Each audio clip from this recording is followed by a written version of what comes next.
so far there is no evidence that I've seen that this, my client is associated with any type of crime coming out of the Virgin Islands. There's no question that his parents were killed down there. Somebody stabbed them. Both of them died.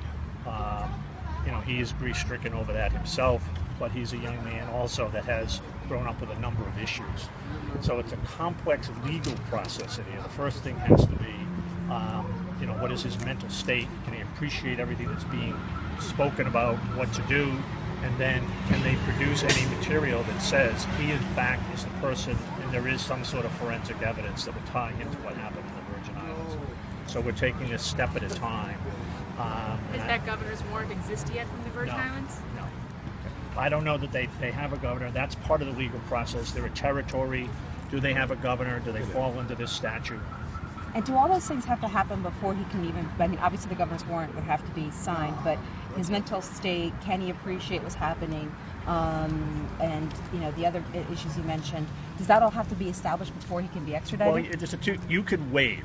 And so the mental state goes to our state Supreme Judicial Court said you can't waive rendition, which is the governor's warrant, the identification, the probable cause. Right. You could say, okay, I want to go back and fight it. The example I gave you with me, I want to go back to New Hampshire and I want to fight it. So let me waive and let me go right back right now. You can't do that unless you are, mentally competent and can be able to go forward. And there are some concerns in that regard. He's been receiving antipsychotic medications. While in jail now? No, for a number of years. He has a phenomenally supportive family. I will say that for him. I think it's important to say that. The deceased father, Ken Young, his sisters and brother had cousins came. They were here Tuesday. I've spoken with them. They are completely supportive of this young man at this point in time, which is very important for him. You said antipsychotic medications. For what diagnosis? That would be personal at this point in time, but I think it's, I'm asking to make sure that he's aware fully of what's going on.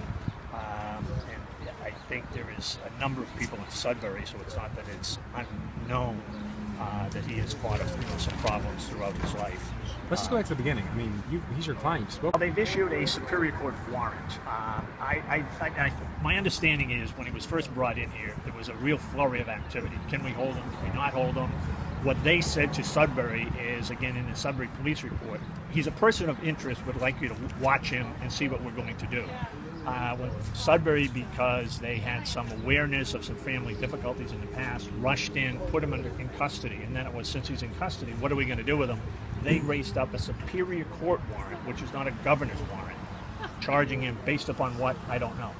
We haven't seen a thing down there that would indicate that they have any evidence that he did this. The Virgin Islands raised up a Superior Court warrant from their jurisdiction. Right. Okay. Yep. And today was strictly about these issues of extradition and nothing on this probation violation, right? This was strictly hearing on... And I don't think there's going to be any substance to the probation violation. What I've looked at and what I've seen, I think that was...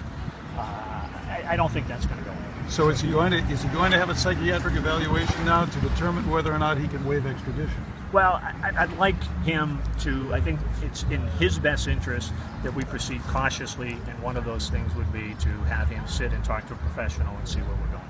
So, anything beyond that would be violation of his privacy rights, so I don't want to get any deep in that, but I think it's, there's enough public information out there that I can say that. So he's still being held on the original warrants from here? probation violation. Probation violation. Well, exactly. There's an initial, if under the statute, if an initial jurisdiction says we want you to hold him until we get a governor's warrant because we believe murder is charged, they can hold you without bail for a period of time that's specified by the statute. So at this point in time, I can't get him for bail, but I am certainly going to work to see if I can get him moved to a different location. A mental facility? Or well, just a different location is what I would leave at this point in time. How long is that period of time? Because hasn't he been here for a week? He's been, well, we're collecting, what we can. We're trying to move. You just can't do it instantaneously. You got to have a certain amount of information to be able to do it.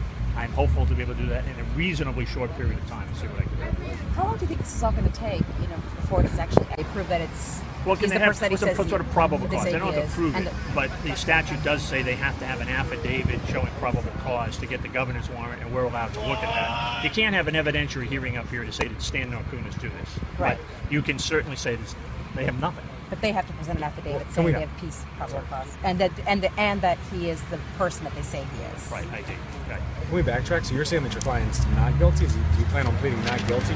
You said multiple times you haven't seen any evidence that he's the person, even though he's, according to the Virgin Islands police, the last person to see his parents alive, and they have a videotape of the three of them going into a hotel room and only him coming out. According to them. The aspect of what takes place here is there probable cause to believe that he has committed the crime. It's not whether he's, we don't have a trial, but is there probable cause to believe he could have committed the crime? Simply because they're saying we think he's the last person that's seen him. They did come out. The one thing that is unquestioned about, the parents called back and thought it would be better for him to come back earlier rather than stay later. There was no reason or explanation given.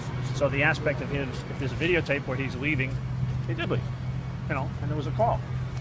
I don't know that shows criminal culpability by itself. So there's nothing we have seen that shows any criminal culpability at this point in time. They have to have probable cause, not that you did commit a crime, not that you just are that person, that you did something wrong.